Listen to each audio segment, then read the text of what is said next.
1절에서 24절까지 굉장히 본문이 조금 길 수 있는데요. 그래서 전체를 다 읽지 않고 앞부분과 뒷부분을 조금 나눠서 읽고 말씀을 듣도록 하겠습니다. 먼저 1절부터 7절까지를 저와 여러분들이 한 절씩 교독하여서 읽도록 하겠습니다. 자, 여호수아 2장 1절에서 먼저 7절까지만 제가 먼저 읽겠습니다.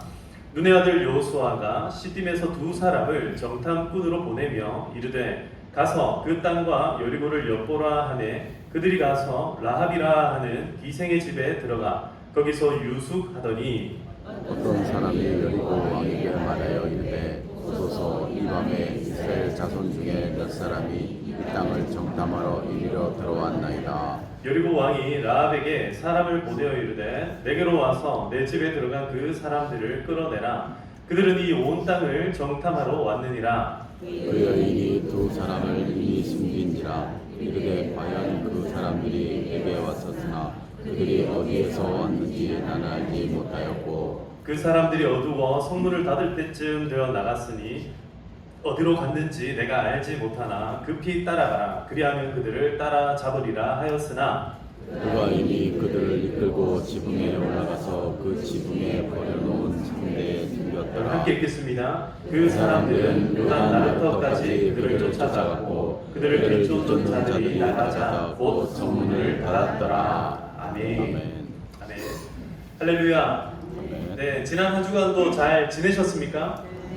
네, 갑자기 이제 장마 기간이 시작되면서 어제까지 비가 확 많이 내렸는데 오늘 아침에는 정말 아름다운 날씨를 주셔서 감사합니다. 하나님께 정말 감사드리고 이렇게 또 함께 모여서 예배함이 우리에게 참 큰 기쁨이 되는 것 같습니다. 새로운 역사가 시작되었습니다. 새로운 역사서가 이제 출발이 되었습니다. 여호수아서부터 시작해서 이제 우리는 계속해서 역사서를 함께 살펴보게 될 건데 이 역사서의 출발점이 여호수아의 인생의 출발점이 이제 어떻게 시작되었는가를 우리가 지난주에 살펴보았다면 이제 오늘은 여호수아가 본격적으로 그 인생의 첫 리더로서의 역할들을 감당하는 장면들이 나옵니다. 공교롭게도 이 장면은요 누구하고 딱 겹쳐지냐면 모세와 겹쳐지는 장면이 되기도 합니다. 모세가 이스라엘 백성들을 광야로 이끌고 나간 다음에 하나님께서 약속하신 약속의 땅을 먼저 정탐하기 위하여서 12명의 정탐꾼들을 보내게 됩니다. 12명을 뽑을 때 어떻게 뽑았냐면 각 지파별로 지휘관이 되는 사람들을 뽑습니다. 그래서 총 12지파니까 12명의 정탐꾼을 뽑았습니다. 그리고 그들을 보냈는데 우리가 성경을 먼저 읽어본 사람들은 아시다시피 어떻게 합니까? 그들이 결과적으로 성공하였습니까? 실패하였습니까? 예, 실패를 하게 됩니다. 왜 실패를 했냐면 이 정탐꾼들의 이 목적이 뭡니까? 목적이 뭐냐면 그 땅을 정탐하고 그 땅이 어떠한지를 보고하는 것이 이들의 목적입니다. 그죠? 그런데 그들이 정탐한 것을 모세에게 보고할 때에 어떻게 했냐면 자기 생각과 자기 판단들을 곁들여서 보고를 하게 됩니다. 거기까지는 뭐 그럴 수 있습니다. 그런데 하나님께서 약속하신 가나안 땅에 대하여서 이들이 보고할 때 어떻게 보고를 했냐면 그곳은 절대로 우리가 정복할 수 없는 곳입니다 라고 보고를 했던 겁니다. 그러자마자 어떤 일이 벌어지냐면 민수기 13장과 14장에 보시면은 백성들이 13장에서는 정탐꾼들이 막 보고하는 장면들이 나오고요 14장부터는 백성들이 낙담을 해버립니다. 낙심을 해버리는 거예요. 그렇다 저렇다 하는 장애인 눈으로 본 것도 아닌데 듣기만 하고 이 사람에 대해서 이 가나안 족속에 대하여서 평가가 이루어지기 시작하면서 마음 가운데 낙심이 들기 시작합니다. 할 수 없는 일들을 지금 하나님께서 모세를 통하여서 나에게 시키고 있구나라고 생각을 했고 이스라엘 백성들 그때부터 애곡하고 통곡하면서 이미 죽은 목숨처럼 스스로를 여기기 시작합니다. 사랑하는 성도 여러분, 하나님께서 약속해 주신 땅이고 그래서 하나님께서 이 모세를 통하여서 12명의 정탐꾼들을 통하여서 잘 정탐하고 이 땅이 얼마나 부유하고 얼마나 좋은 곳인지를 확인하고 그 땅의 백성들이 얼마나 타락했는지를 확인해서 하나님의 역사가 거기에서 출발될 수 있도록 하는 것이 정탐꾼들의 목표이자 목적이었는데 그것을 놓쳐버렸던 겁니다. 자, 이제 오늘 말씀을 시작하면서 이렇게 모세의 정탐과 여호수아의 정탐을 이 두 리더십의 첫 출발에 두면서 이것을 오버랩 시키고 있는 이유가 뭐냐? 여호수아의 정탐은 모세의 정탐과는 달라야 된다는 것을 먼저 보여주고, 이 다른 점이 무엇인지를 통하여서 오늘 우리가 우리 인생의 역사들을 출발할 때에 때로는 실패가 우리에게는 좋은 경험이 되기도 하고, 그러나 또 작은 것에서 먼저 성공해 가는 것이 우리에게 또 얼마나 소중한 것인지를 깨닫는 우리의 시간들이 되기를 소망합니다. 자, 먼저 첫 번째입니다. 12명 대 2명. 이 12명 대 2명의 이 정탐꾼, 이게 과연 어떤 다른 점들을 펼쳐놓게 되었는가? 왜 12명이 아니라 2명이었는가를 이렇게 한번 생각해 볼 수 있습니다. 처음에 모세는 12명을 보냈고요. 여호수아는 2사람을 보냅니다. 왜 그럴까요? 여호수아는 이 12명의 정탐꾼들 가운데 유일하게, 유일이 아니라 유일하게 하나님 앞에 제대로 된 신앙을 가지고 제대로 된 보고를 드렸던 사람입니다.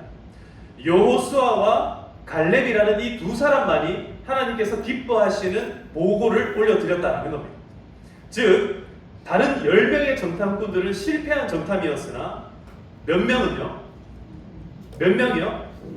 2사람은 하나님 앞에 성공한 정탐꾼이 되어서 나머지 이 10사람은 전부 다 약속의 땅 가나안으로 들어갈 수 없음을 하나님께서 선언하셨지만, 그러나 유일하게 이 2사람은 약속의 땅이 가나안으로 들어갈 수 있도록 허락받게 되었다는 겁니다.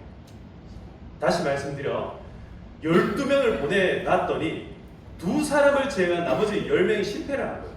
그러니까 여호수아는 아예 몇 명을 보내고 있다는 거예요. 성공할 수 있는 2사람을 정탐으로 보내고 있다라는 겁니다.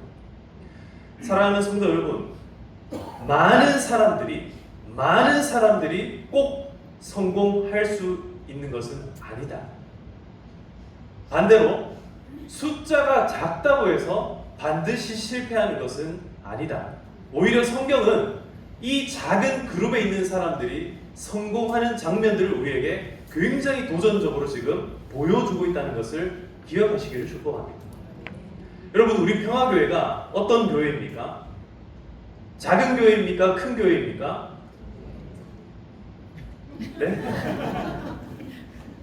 평화교회는 주님 편에 선 교회가 되기를 축복합니다. 크고 작음에, 여러분, 평화교회는 객관적으로 보자면 작은 교회에 속할 수도 있고 큰 교회에 속할 수도 있습니다. 근데 이 객관적인 기준이라는 것 자체가 이미 다 주관적일 수밖에 없는 거예요. 정확한 기준으로 제가 말씀드리자면, 개체 교회로 따지자면 평화교회는 기준 턱걸이에 딱 미쳐 있는 교회입니다. 개체 교인, 그러니까 세례 교인 20명이 기준이고요. 우리 장로님들 지금 3분 계시는데, 장로님 2분 이하가 되면, 그러니까 1분만 있게 되면 그때부터는 조직 교회가 될 수 없습니다. 그러니까 평화교회는 조직 교회의 턱걸이 끝에 지금 올라와 있는 교회다. 그러니까 큰 교회는 아닐 수 있다라는 거예요. 그러니까 제가 지금까지 경험했던 교회들은 다 1000명 이상 되는 교회들이었습니다. 그런 교회들은 큰 교회입니까? 또 그렇지도 않습니다. 거기 가서 지내보면은 거기도 별로 크다라는 느낌이 없어요. 제가 교제했던 많은 목사님들이 10,000명 교회에 다니는 목사님들이 있었어요. 그분들하고 얘기해보면 큰 교회라고 해서 다르지 않고 작은 교회라고 해서 다르지 않은데, 그런데 문제는 뭐냐면 사람 수로 할 수 있는 일이 있고 사람의 의지로 할 수 있는 일이 따로 있더라라는 겁니다. 다시 말씀드려서 믿음으로 하는 일들이 훨씬 더 중요하다는 것을 오늘 우리 가슴 가운데 새기기를 소망합니다. 하나님께서 우리 평화교회를 통하여서 큰 일을 이루시기를 소망합니다. 새 역사들을 이루어 가시기를 소망합니다. 그것이 훨씬 더 중요하다라는 겁니다. 근데 여기에서 하필이면 2사람. 먼저 이 2명에 대한 의미들을 다시 한 번 더 조금 살피겠습니다. 왜 2사람인가? 제가 여호수아가 첫 번째로 이 2사람을 선택할 때에 여호수아가 자신이 그 2사람의 그룹에 속해 있었기 때문에 2사람을 선택했다라고 먼저 말씀드렸습니다. 여러분, 성공하는 경험이 중요합니다. 성공하는 경험이 중요하다는 것을 꼭 기억했으면 좋겠습니다. 인생에는 때로 여러분들 성공하기도 하고 실패하기도 하죠. 그죠? 우리가 어떤 일에 대해서 나 이거 이번에 성공적으로 잘 해냈어. 이번에는 완전 실패야. 대실패야. 이렇게 생각할 수 있습니다. 그런데 실패의 경험도 중요하지만 여러분 성공의 경험들이 참 중요합니다. 근데 생각해보면 여러분 성공의 경험들이 많습니까? 실패의 경험들이 많습니까? 왜 이렇게 확신을 하면서 실패를? 성공의 경험들이 중요합니다. 다시 말씀드리지만 이 반복되는 실패에도 원인이 있고요. 성공을 계속해서 하는 아이에게도 어른에게도 이 성공에도 근거가 있습니다. 그래서 한번 아이들이 공부를 할 때 한번 성적을 딱 잘 받아가지고 상위권에 딱 랭크가 되고 나면 이 아이는요 계속 그 우수한 성적을 유지하기 위해서 애를 씁니다. 한번 비행기가 쫙 하늘에 상공에 딱 올라가고 나면 어떻게 해요? 그때부터는 대기를 타고 그 대류를 타고 이렇게 날아갑니다. 그때는 막 갑자기 떨어지고 이런 일이 잘 없어요. 이번에 저기 인도의 그 항공기가 어떻게 됐습니까? 추락을 했죠. 그 추락하는 장면이 찍혔는데 이륙하다가 바로 땅에 꽂아져서 폭발해 갔습니다. 그러니까 이게 이륙을 한번 해서 상공에 딱 떠오르고 나면은 그 다음부터는 쭉 가는 거예요. 그런데 성공에 이르기까지가 참 힘이 들더라. 이제 세상적으로 이야기를 하자면 아주 작은 반복의 힘이라는 책을 쓴 로버트 마우어 박사라는 분이 계신데 이분은 지금 유클라와 워싱턴 의과대학에서 임상 심리학자로 일을 하는 분입니다. 이 사람이 이런 책을 쓰면서 무슨 얘기를 하냐면 이런 얘기를 합니다. 신년에 계획을 세우는 사람들이 있습니다. 여러분들도 신년에 계획 세웠죠? 2025년 여러분들의 계획은 무엇이었습니까? 예, 그런 계획들을 세웠죠. 한번 생각을 한번 해보세요. 근데 그 계획을 세우는데 이분이 이렇게 얘기를 합니다. 조사를 했더니 일주일 만에 25%의 사람들이 실패한다. 일주일 만에. 그 다음에 한 달 만에 50%의 사람들이 실패를 한다. 그리고 1년 내내 그 계획을 성공적으로 유지하고 성공하는 사람들은 8%다라고 얘기를 합니다. 여러분 지금까지 혹시 성공해오신 분들 계십니까? 다이어트, 성경 읽기, 큐티하기, 말씀 보기, 예배 잘 참석하기 등등 우리가 여러 가지 계획들을 세울 수 있습니다. 그런데 이 계획을 1년 내내 잘 성공하는 비결에 관하여서 이 사람이 이렇게 얘기를 합니다. 뭐라고 얘기하냐면 이분이 얘기하는 전략이 있는데 스몰 스텝 전략입니다. 그러니까 작게 목표를 세우는 사람들은 성공한다라는 거예요. 작게 목표를 세우는 사람들은 성공할 수 있다. 그래서 예를 들어 이런 얘기를 합니다. 내가 하루에 2시간씩 운동해야겠다. 이거는 실패할 가능성이 높아진다는 거죠. 그러면 여러분 반드시 성공할 수밖에 없는 계획은 어떤 게 있을까요? 하루에 운동 몇 분 하면 성공하겠습니까? 30분? 15분? 여기서는 뭐라 얘기하냐면 1분을 계획해라. 하루에 운동 1분을 계획해라. 그러면은 이거는 성공할 가능성이 굉장히 높아지겠죠. 성공할 수 있는 계획들을 세운다는 것, 그것은 다수에 있는 것이 아니라 소수에 있다는 겁니다. 제가 여러 가지 이제 사역들을 쭉 해오면서 성공적인 사역들의 원리들이 뭘까를 혼자 생각해 본 적이 있었습니다. 근데 그 원리 중에 하나가 뭐냐면 다수를 상대하는 것이 아니라 소수를 상대할 때에 영적으로 성공적인 결과들을 거두어 왔다라는 것을 깨닫게 되었습니다. 사랑하는 성도 여러분, 이 소수에 어떻게 보면은 힘을, 에너지를 집중해야 될 때가 있다라는 겁니다. 요수아는 자기가 성공했던 이 첫 번째 스텝이 2사람의 정탐꾼이었습니다. 그래서 요수아는 12명을 보내는 것이 아니라 2사람을 선택해서 성공할 만한 2사람을 선택해서 보내고 있습니다. 사랑하는 성도 여러분, 2025년 다 믿음 안에서 승리하시기를 축복합니다. 예, 다이어트도 성공하시고요. 인간관계도 좀 성공하시고요. 학업 가운데서도 꼭 성공하셨으면 좋겠습니다. 네, 그렇게 살아가시기를 축복합니다. 우리 옆에 분들과 한번 인사합시다. 성공합시다. 성공합시다. 네, 성공하시기를 바랍니다. 작게 출발하면은 성공할 가능성이 높아진다. 잘 생각하시면 좋겠습니다. 그러면 여러분 12명보다 2명이 성공 가능성이 높으면 차라리 2명 말고 1명 하면 되지 왜 2명입니까? 이제 이걸 고민을 좀 해봤습니다. 왜 1명이 아니라 2명인가? 근데 성경에는 여러 가지로 1명의 이 제한성, 한계성들을 여러 가지로 얘기하는데 첫 번째는 뭐냐면 정탐꾼들을 2명을 보냈을 때 이 정탐꾼의 역할 가운데 하나가 뭐냐면 증언이에요. 증언. 진짜로 그 땅이 이러한가 저러한가 혼자 갔다 오면 그걸 증언해 줄 사람이 없잖아요. 근데 2사람이 갔다 오면, 최소한 2사람이 갔다 오면 증언해 줄 수 있는 효력이 생긴다. 그래서 신명기 19장 15절을 보시면 사람의 모든 악에 관하여 또한 모든 죄에 관하여는 한 증인으로만 정할 것이 아니요 2 증인의 입으로나 또는 3 증인의 입으로 그 사건을 확정할 것이며 라고 얘기합니다. 신명기 19장 15절에 그러니까 하나님께서 율법 가운데에 증인의 효력을 2사람 이상으로 잡고 있다는 것을 기억할 필요가 있습니다. 그래서 혼자서 일을 진행시키지 않고 2사람을 묶어 놓는 거예요.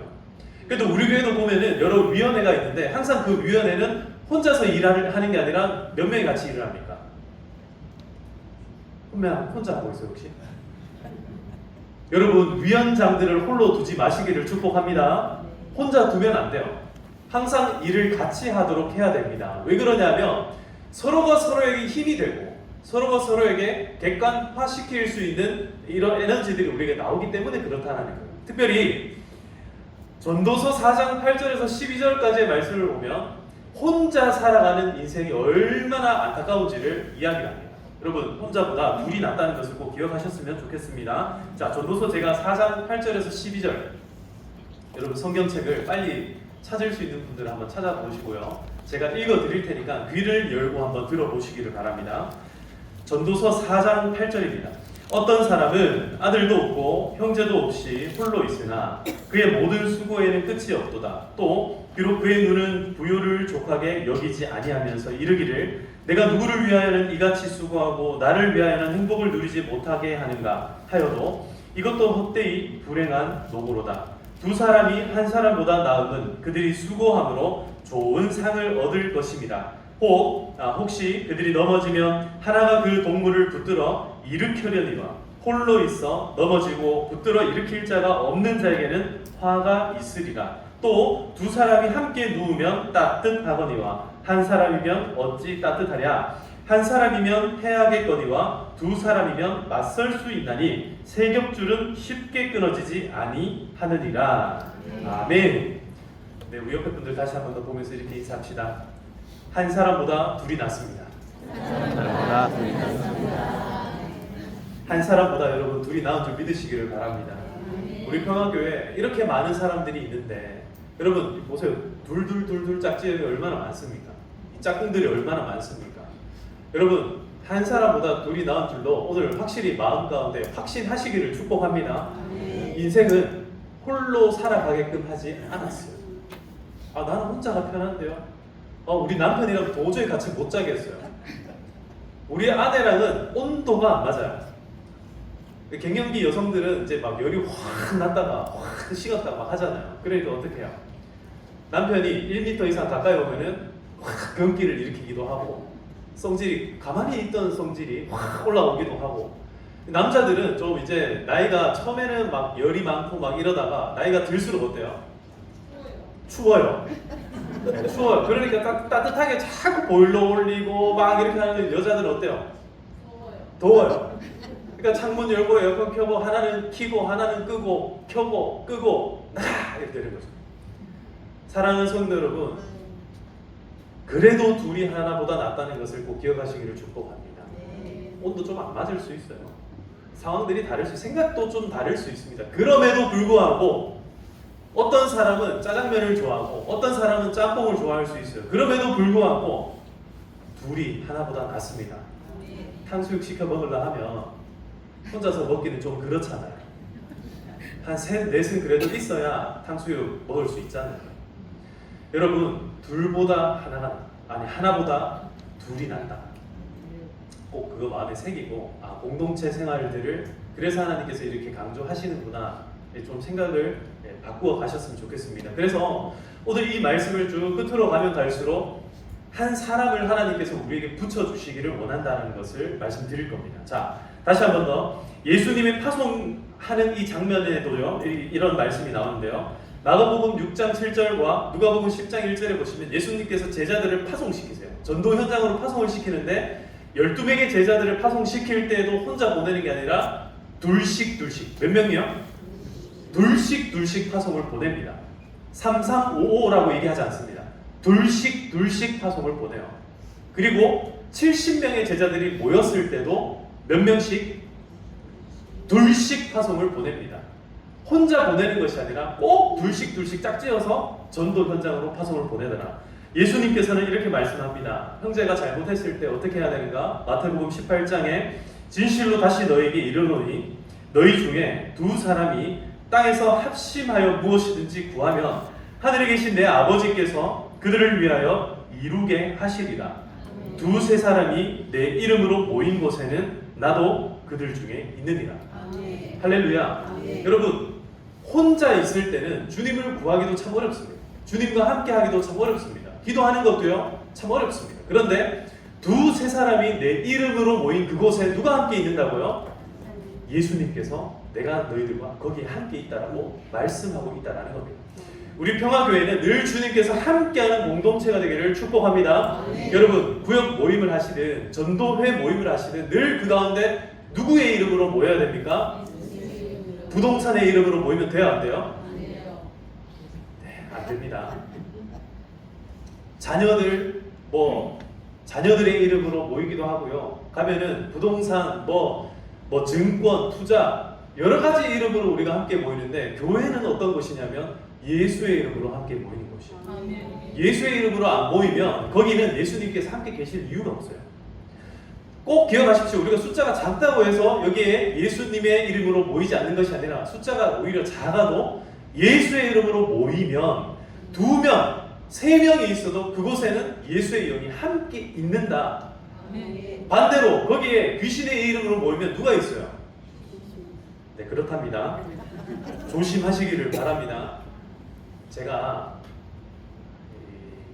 꼭 그 수련회 가면요, 이제 어둑어둑할 때 이제 청소년부, 대학부 이런 이렇게 수련회를 가면은 이제 성령 충만해가지고 이제 막 기도도 잘하고 이렇게 밤에 잠을 재워야 되는데 얘네들이 잠을 자요, 안 자요? 아시네요. 잘 안 자거든요. 근데 얘네들을 재울 수 있는 방법 중에 하나가 좀 무서운 얘기를 하면 얘네들이 빨리 잠을 듭니다.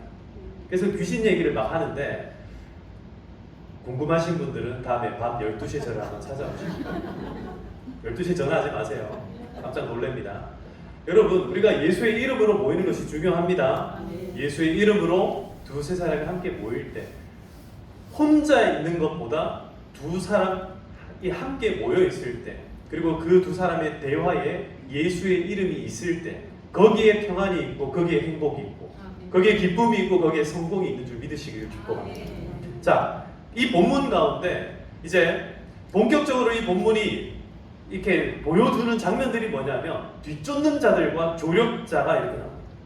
따라합시다. 뒤쫓는 자들과 조력자. 자, 항상 인생이요 이렇게 갈라집니다. 하나님의 큰 역사 앞에서 하나님을 대적하는 그룹들과 하나님을 따르는 그룹들로 이렇게 갈라지게 되는데 지금 뒤쫓는 자들은 누구냐면 이 여리고성의 왕과 그들의 신하들이 이들을 뒤쫓습니다. 지금 이 누구를 뒤쫓냐면 이 두 사람을 뒤쫓는 거예요. 정탐꾼이 여리고성에 들어왔습니다.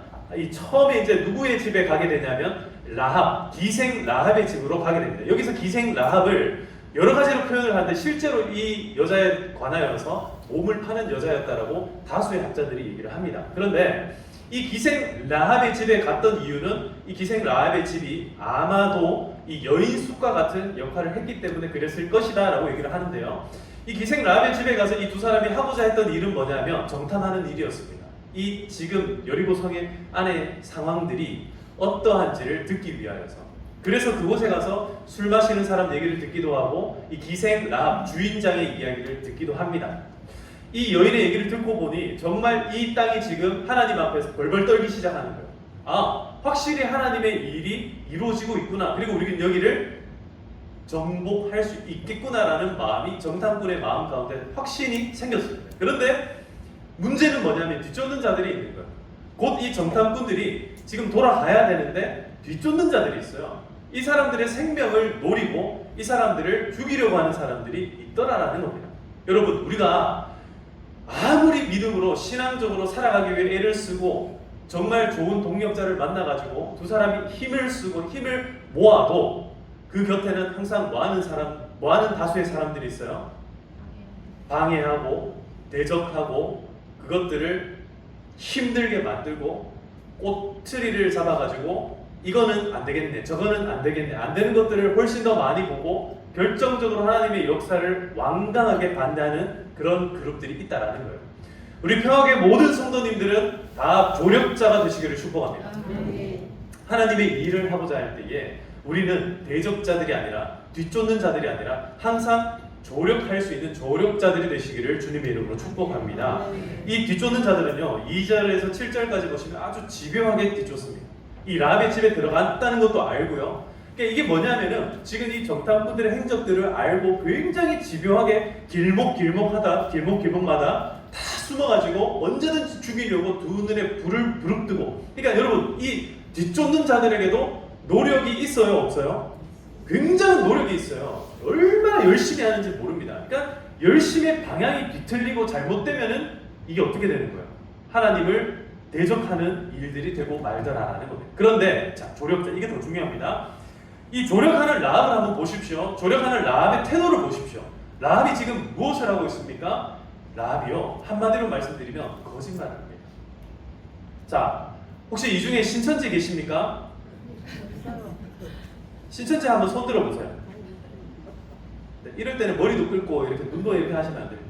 여러분, 신천지에서 뭘 가르치냐면 신천지에서 거짓말을 가르칩니다. 이 사람들이 거짓말을 어떻게 가르치냐면 이 라합을 딱 비유로 삼아가지고 거짓말을 가르쳐요. 이것 봐라, 모략이다. 이것은 모략이다. 하나님 나라의 큰 일을 위해서 거짓말 잠깐 하는 것은 괜찮다. 그러니 교회에 거짓말로 들어가서 수분한 양의 얼굴을 하고 들어가서 성도들과 어울리고 그러면서 그 안에서 성도들의 정보를 탈취해라. 정탐꾼처럼 너희들도 그 영혼들을 빼와라. 여러분, 이거는요, 진짜 그거는 나쁜 거짓말이에요. 그렇게 해가지고는 절대로 복을 받을 수가 없어요. 자, 아무튼 그거는 오늘 중요한 게 아니고, 그럼 대체 왜 라합은 거짓말을 하고 있는가? 이 문제에 관하여서도요, 제가 다음에 조금 더 이렇게 심도 있게 다음에 다루기로 하고요. 중요한 것은 이겁니다. 라합이 지금 거짓말을 하는 대상이 누군가를 생각해야 돼요. 라합이 거짓말을 하고 있는 대상, 그리고 라합의 거짓말의 목적이 무엇인가?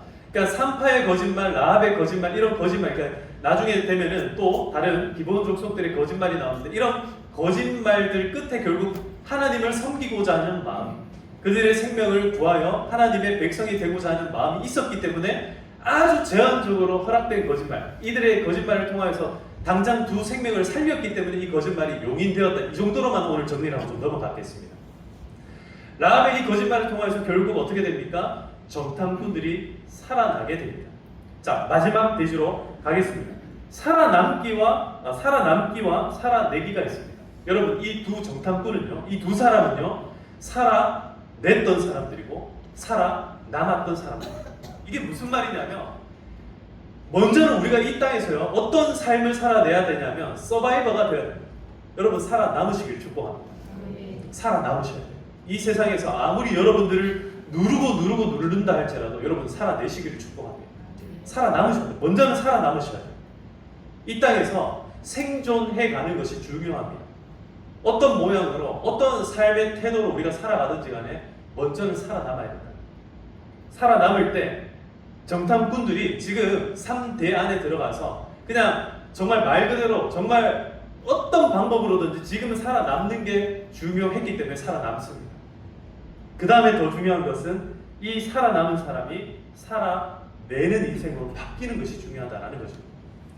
라합도 먼저는 살아남은 사람이지만 결국 그는 어떻게 살아냅니까? 자신의 인생을 하나님 앞에서 하나님의 백성으로서 살아내기 시작합니다. 이 두 사람도, 이 두 사람의 정탐꾼도 먼저는 비굴해 보이지만 살아남습니다. 살아남고 난 다음에 어떻게 합니까? 자, 이제 마지막 말씀으로 한번 가보겠습니다. 22절에서 24절까지의 말씀을 우리 다 같이 한번 읽어보도록 하겠습니다. 여기 보시면 살아남은 이자들이 어떻게 살아냈는가가 나옵니다. 22절부터 24절까지 함께 읽겠습니다. 시작! 그들이 가서 산에 이르러 뒤쫓는 자들이 돌아가기까지 사흘을 거기 머물매 뒤쫓는 자들이 그들을 길에서 두루 찾다가 찾지 못하니라. 그 사람이 돌이켜 산에서 내려와 강을 건너 그들이 겪은 모든 일을 보하고 또 여호수아의 때 진실로 여호와께서 그 온 땅을 우리 손에 주셨으므로 그 땅의 모든 주민이 우리 앞에서 간단히 높더라 하더라. 두 사람이 마지막으로 했던 일을 주목하시기를 바랍니다. 두 사람이 마지막으로 무슨 일을 했냐면 여호수아 앞에 나갑니다. 여호수아의 첫 명령을 들었던 이 두 사람이 정탐이라고 하는 아주 중요한 사명을 가지고 기생 랍을 만나서 그와 함께 히히덕거리고 놀았던 것이 아니라 그의 생명을 걸고 그 땅의 처지들을 들었고, 그리고 뒤쫓기는 굉장히 급박한 환경 가운데서도 사흘 동안이나 여기에서 숨어 있다가 결국엔 살아남은 이 두 사람이 그의 미션을, 그의 인생의 목적들을 떠올리면서 여호수아 앞에 가서 낱낱이 고함합니다.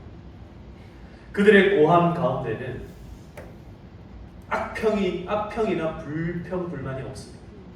자기들이 사흘 동안에 쫓겨다녔음에도 불구하고, 죽을 뻔했음에도 불구하고, 아유 도저히 안 되겠습니다. 거기 갔더니 얼마나 살인을 가지고 쫓는지 안 되겠습니다. 그게 아니라 그들의 간담이 높더이다. 그들의 간담이 높더이다. 하나님의 관점에서 하나님이 하실 일들을 바라보며 이제 첫 번째 지도자로서 이 여호수아가 할 일들을 제대로 명확하게 보고하는 일, 그것이 바로 이 두 사람의 역할이었다라는 겁니다. 사랑하는 성도들, 우리가 다 그렇게 살아가기를 소망합니다. 하나님께서 왜 우리에게 이 세상 가운데 살아남게 하셨는가? 그것은 우리에게 살아내야 하는 사명이 있기 때문일 줄 믿습니다. 오늘 우리를 불러주셨어요. 오늘 우리를 하나님의 백성으로, 하나님의 자녀로 삼아주셨어요. 그래서 이 세상 가운데 좀 비굴해 보이고 좀 비참해 보이고 남들 보는 것처럼 번듯하게 정말 떵떵거리며 살아갈 수 있는 그런 여러 가지 조건들이 아니라 할지라도 오늘 여기까지 우리를 인도해 주신 하나님의 은혜가 우리로 하여금 미셔너리가 되게끔 했다는 것. 여러분, 우리에게 맡기신 사명이 있다면 그것이 비록 정탐하는 일에 불과할지라도 그 일들을 믿음으로 이루어 가시기를 축복합니다. 여호수아는요, 삶에서 가장 좋은 동력자로서 누구를 얻었냐면 바로 갈렙이라는 사람을 얻었습니다. 그때 같이 정탐했던 그 사람이 갈렙이었거든요. 그리고 오늘 이 두 정탐꾼에는 아주 좋은 동력자 한 사람이 생겼습니다. 누굽니까? 바로 라합이라고 하는 여인입니다. 여러분들의 인생 가운데 오늘 우리 같이 한번 이렇게 나중에 기도할 때 하나님, 나에게도 그런 좋은 조력자가 있으면 좋겠습니다. 나에게도 그런 좋은 동반자가 있으면 좋겠습니다. 내 인생에 어떤 이야기를 하더라도, 어떤 말들을 하더라도, 무슨 형편에 처한다 할지라도 예수님이 오고 갈 수 있는 그런 좋은 친구가 있기를 소망합니다. 여러분, 그걸 위해서 기도하셨으면 좋겠어요. 그런 두 사람이 여러분 되시기를 주님의 이름으로 축복합니다. 우리가 그래서 한 주간 이제 살아가면서 제가 구역 모임 나눈 질문에도 이런 질문들을 던져놨죠. 지금 나에게 필요한 도움은 무엇입니까? 여러분의 인생에 필요한 도움들이 있죠. 그 도움을 줄 수 있는 사람 꼭 만나시기를 축복합니다. 그리고 뿐만 아니라 그런 사소하고 혹은 중요한 도움 가운데서 우리가 그 도움을 주고 받는 가운데 누가 있어야 돼요? 그 가운데 예수님이 있어요. 예수님이 마침내 드러나기를 간절히 소망합니다. 그런 좋은 동력자를 만나기 위하여서 우리도 정말 하나님께서 예배하신 마치 여호수아가 정말 보낼 수 있는 그런 두 사람 되기를 소망하면서 우리 이 시간 정말 함께 기도했으면 좋겠습니다. 우리 함께 이 세상 흔들리고라는 이 찬양, 오직 믿음으로 세상 흔들리고 사람들은 변하여도 나는 주를 섬기리. 주님의 사랑은 영원히 변하지 않네. 나는 주를 신뢰. 이 찬양 함께 부르고 우리가 같이 한번 기도하도록 하겠습니다. 같이 찬양합시다.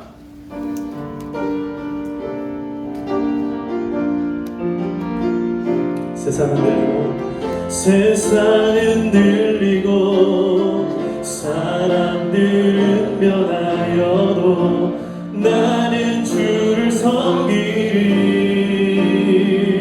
주님의 사랑은 영원히 변하지 않네. 나는 주를 신뢰. 네, 다시 한 번 더 고백합니다. 세상은 늘리고 사람들은 변하여도 나는 주를 섬기리. 아멘. 주님의 사랑은 영원히 변하지 않네. 나는 주를 신뢰. 오직 믿음으로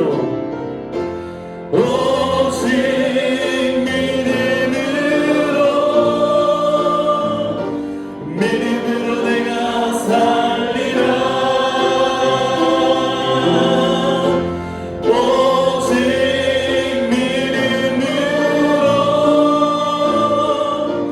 믿음으로 내가 살리라. 2절입니다. 믿음은 늘리고 사람들 주를 떠나도 나는 주를 섬기리. 아멘. 주님의 나라는 영원히 쇠하지 않네. 나는 주를 신뢰해. 오직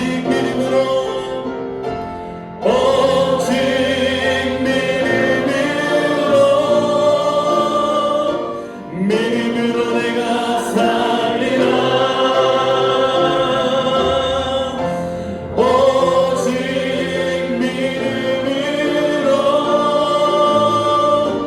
믿음으로 내가 오직 의인은 믿음으로 살리라. 오직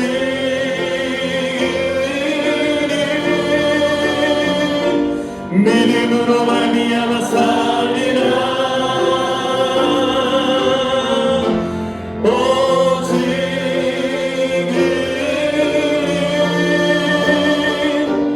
믿음으로 말미암아 살리라. 아멘. 우리 시간 한번 같이 기도할 때에 주님, 우리에게 믿음을 다하여 주시옵소서. 우리에게 실패를 두려워하는 마음이 아니라 하나님의 승리를 기뻐하며 하나님의 승리를 경험할 수 있는 그런 믿음을 다하여 주시옵소서. 하나님, 오늘 우리에게 조력자들을 만나게 하여 주시옵소서. 하나님, 오늘 우리가 좋은 동반자가 되게 하여 주시옵소서. 하나님, 내가 하나님 나라의 귀한 동역자들이 되게 하여 주시옵소서.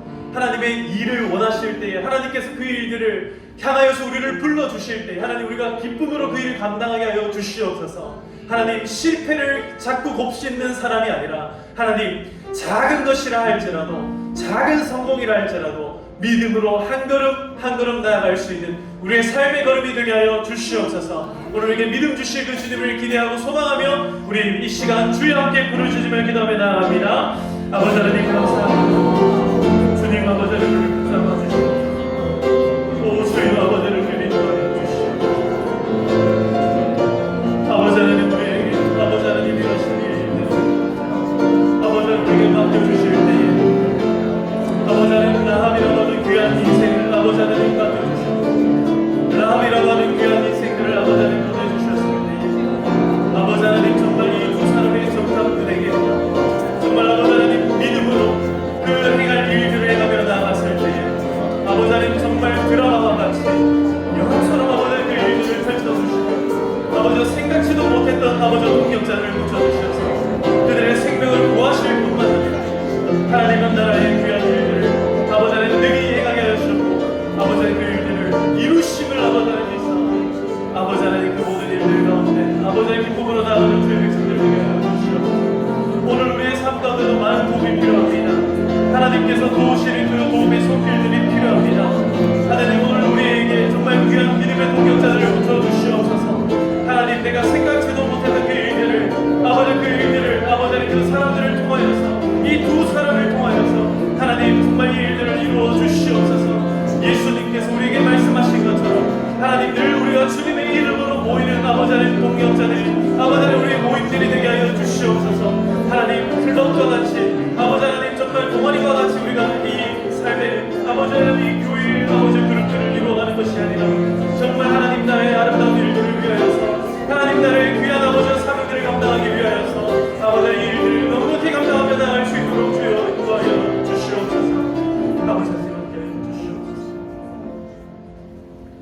사랑과 은혜가 풍성하신 아버지 하나님 감사합니다. 오늘도 우리의 삶을 귀하고 복된 삶으로 인도하여 주심을 감사합니다.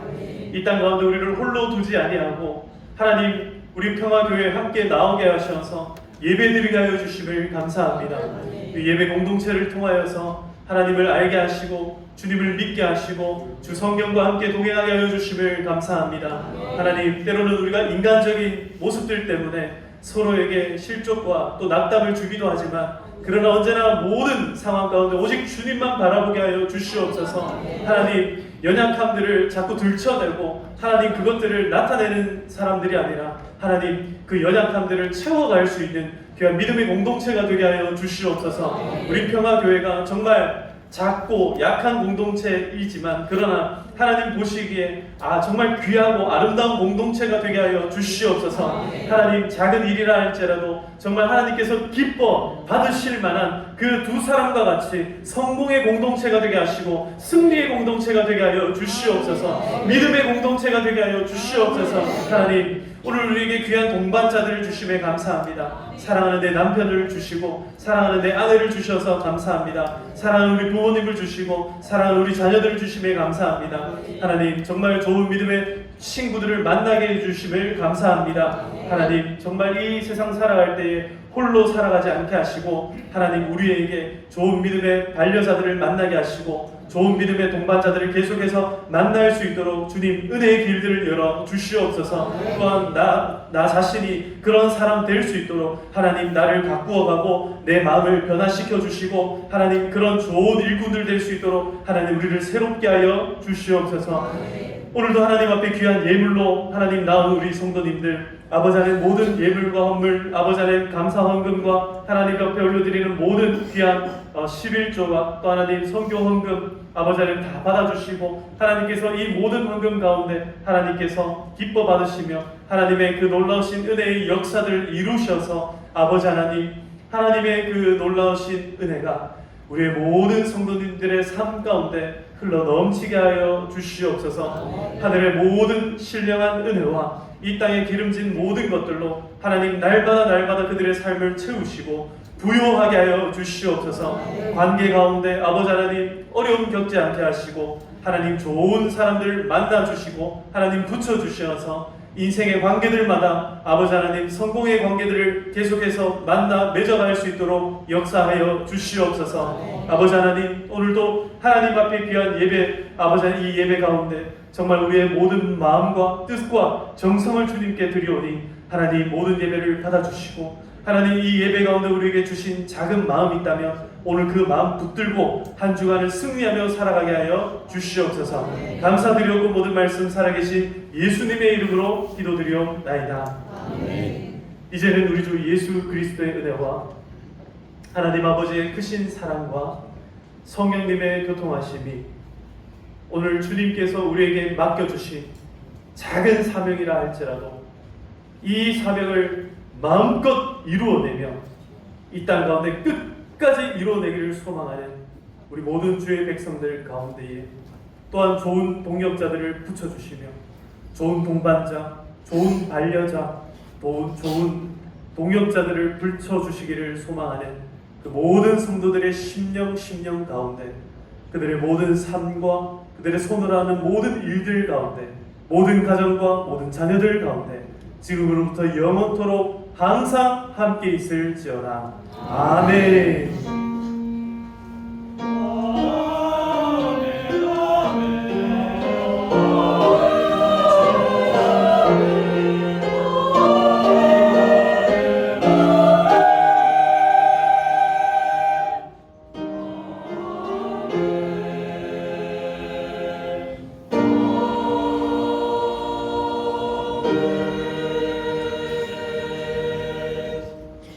할렐루야.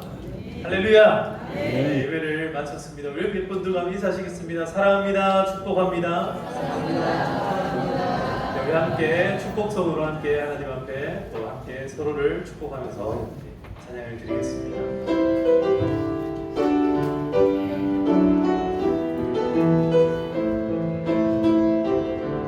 하나님은 너를 사랑해.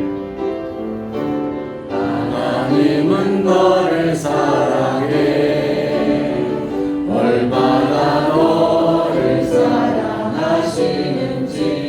옆에 여기 1분단부터 적어봤습니다. 네, 1분단. 자, 그 다음 우리 2분단. 예, 저기. 오래전부터 널 위해. 자, 그 다음 세 번째 줄. 하나님의 크신 사랑. 우리 마지막 네 번째 줄. 주의 사랑. 그 다음에 차는데